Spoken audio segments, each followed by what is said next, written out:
nope, no more questions. I mean, it's like, come on. Use the bully pulpit you've got. Ron Paul should be out there campaigning right now for impeachment, right now to fight the New World Order. And again, I've held my tongue, and I reserve judgment. But our listeners are hopping mad. And you did this to yourself. All the little campaign people that work for Ron and Rand who think they're going to get all the big jobs in the White House now, their average age is about 25, and they're mainline Republicans. They're mainline Republicans. And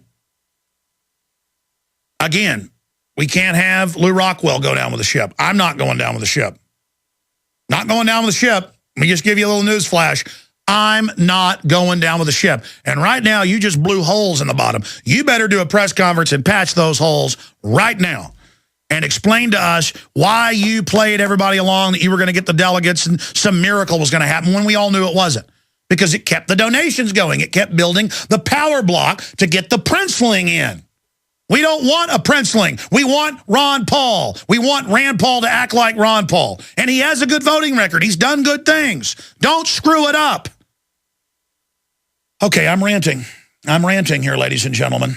It's the whole way this has been handled. I don't like it. Sean, you're on the air. Go ahead. Listening on WWCR Global Shortwave. What's your take on all this? Am I wrong? Should I get behind Mitt Romney? Should I get behind Bain Capital? Should I get behind the New World Order? You're 100% right, Alex. I had some quick points I wanted to make, but now I've got to talk on some of the points you've just made. You used the word forceful. There's always been a problem with Ron Paul and even the kid Rand. When I watched on television Rand Paul accept his nomination in Kentucky, he talked about constitutional principles and this, and he walked around this quote by Jefferson, and I kept saying, why doesn't he just say this quote? And this is where constitutionalists, and I've been in this movement since '83 in the West, get hung up all the time. Let no more be heard of confidence in men, but bind him down for mischief by the chains of the Constitution.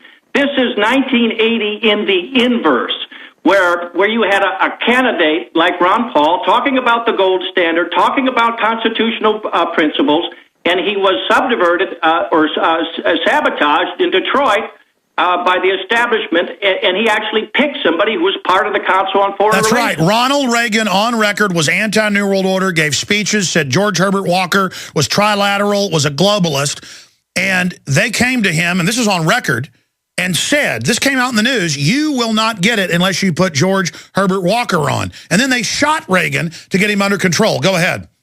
You're absolutely right. And we've talked before. I was one of the people, I was 19 years old then. I saw this with my own eyes. And when you see things in life, like Bob Chapman, who I had the pleasure of talking to once, and you see how strong the establishment is, you never forget it. A couple other things. I talked with Sheriff Mack about 5 weeks ago. Perhaps you should have him on the program, because he was telling me some negative things that were going on within the campaign in Southeast Texas.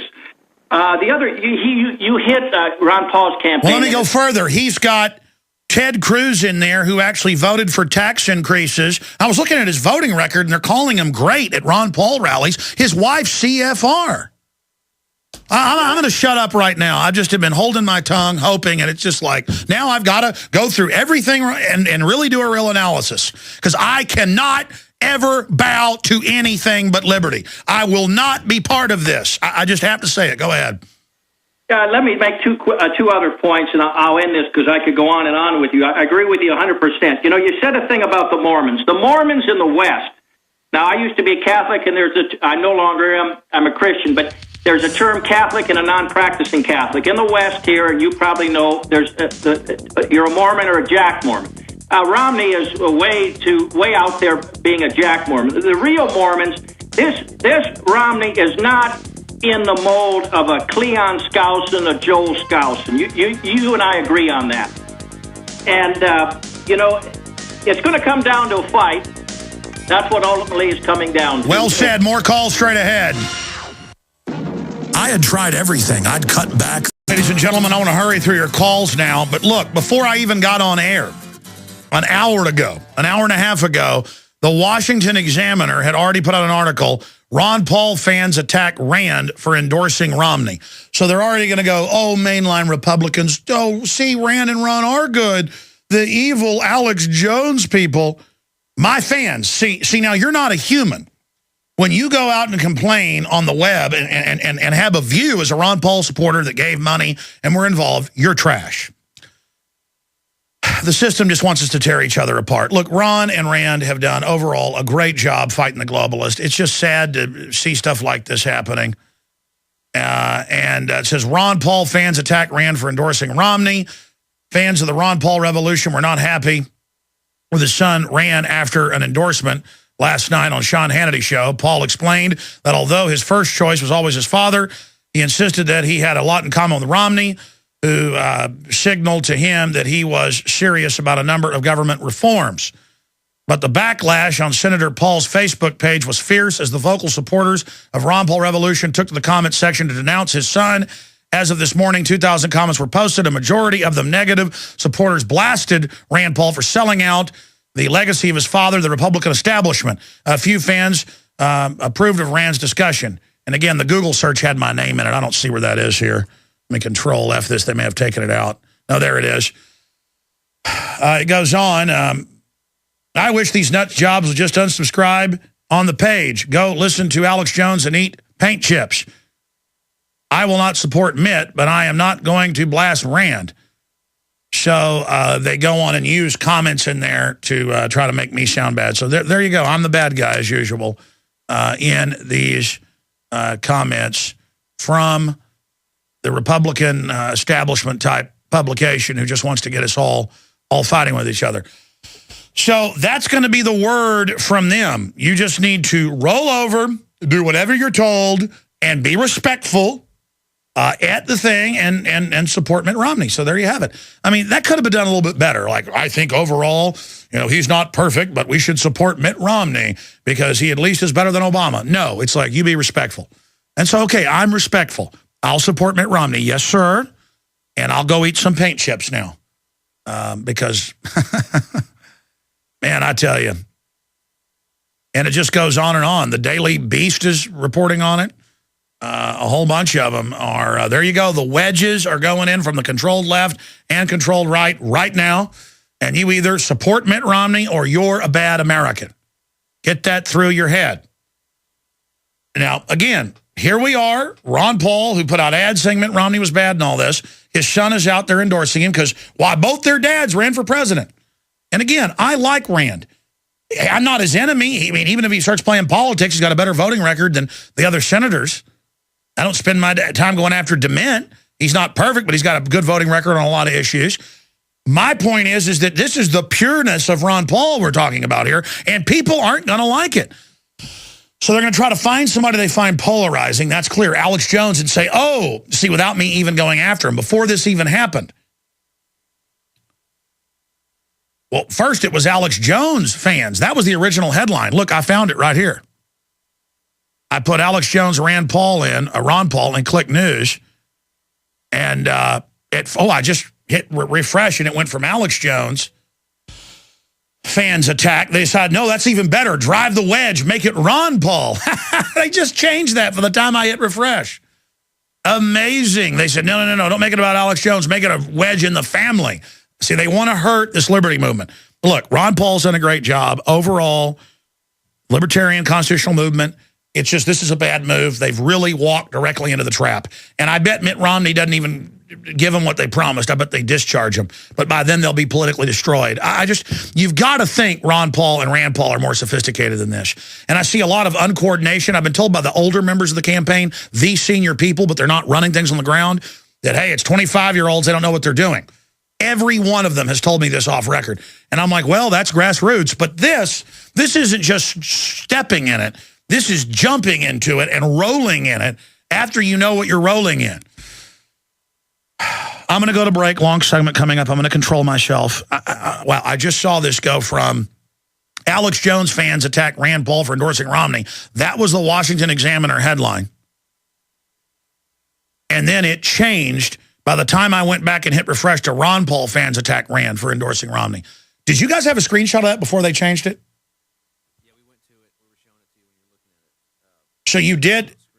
So you did see what I saw where it said Alex Jones fans. You didn't read it? You're not sure? We'll have to find out later because you went to it after I'd already clicked on the article. Amazing. Well, we'll see if you were able to catch that. I saw that. Wow, well, good. At least I'm not going to get the blame for all this. Ron Paul, he did it. He's bad. His evil supporters got in the way of the little darling Rand. This is a terrible thing. Give that baby some more porridge. I mean, that's how they're going to try to spin this. Rand Paul ran a maverick campaign, didn't flinch. They pulled out every dirty trick. The same Republican establishment he's trying to get in bed with right now. Your call's coming up. We're on the march. Yes, my friends, it is the final countdown to election 2012. Mitt Romney is being crowned the nominee before the convention. Ron Paul has said be respectful of the event in Tampa. And so I say I agree. Kneel to Romney. And the new spin is going to be you're a bad conspiracy theorist, someone that doesn't trust known liars, if you don't fully do what you're told. And all the people that are part of the Ron Paul infrastructure and Rand Paul infrastructure are undoubtedly being told, you get with the program. Those that are against this are ex-cathedra. They are excommunicated. They are bad. Well, listen, we built Ron Paul. We made Rand Paul. And liberty will continue and go on. And I'm not saying that they're bad people. They've done a lot of good work. But I have seen an attempt by the Campaign for Liberty and others to bring in mainline Republican candidates and just kind of give them the name of, you know, the certification of Ron Paul certified, like Mr. Cruz, Ted Cruz, Mr. CFR here in Texas, who's been for tax increases and supporting property taxes and all of it. When I heard all this, I didn't believe it, and I went and looked it up, and I was like, wow, well, maybe they're just not researching. Well, maybe I'm wrong about this. Maybe I'm wrong about that. But now, the endorsing of Romney, when through the campaign people were told, get more delegates, we're going to contest it, we've got a secret plan. And I was like, that's not going to work. And then to watch all this happen, and you know, to see the announcement, oh, we're not going to campaign in these states, but we'll still try to get delegates. But that's not conceding. And, oh, we're still moving forward. It was a strategy to keep the donations coming in, all of that, while cozying up to Romney. Whereas it should have been Paul and Rand charging in there, contesting and all, to really get concessions. But again, we're not sure about all this yet. My listeners, you've been hearing their calls, are unanimous. I mean, 95% or more feel betrayed. Folks, let's not let the globalists play this into a big deal and all have a big fracture and turn it into a big rout. We've exposed the Federal Reserve, the New World Order. We're moving forward. We can use the Campaign for Liberty system to wake people up, at least the remnants of it. Rand Paul still got a great voting record compared to the other ones. But this does take the sheen off. You know, they've always tried to, that the Pauls were, you know, never selling out. This is a bad move, the way this was done. And we have to tell them that, or they'll keep going down this path. Forget trying to influence Romney, who's bought and paid for forever. How about we try to influence Ron Paul and Rand Paul, bring them back to earth here? We could give their numbers out on air. Give me Rand Paul and Ron Paul's numbers, please. Bring those in.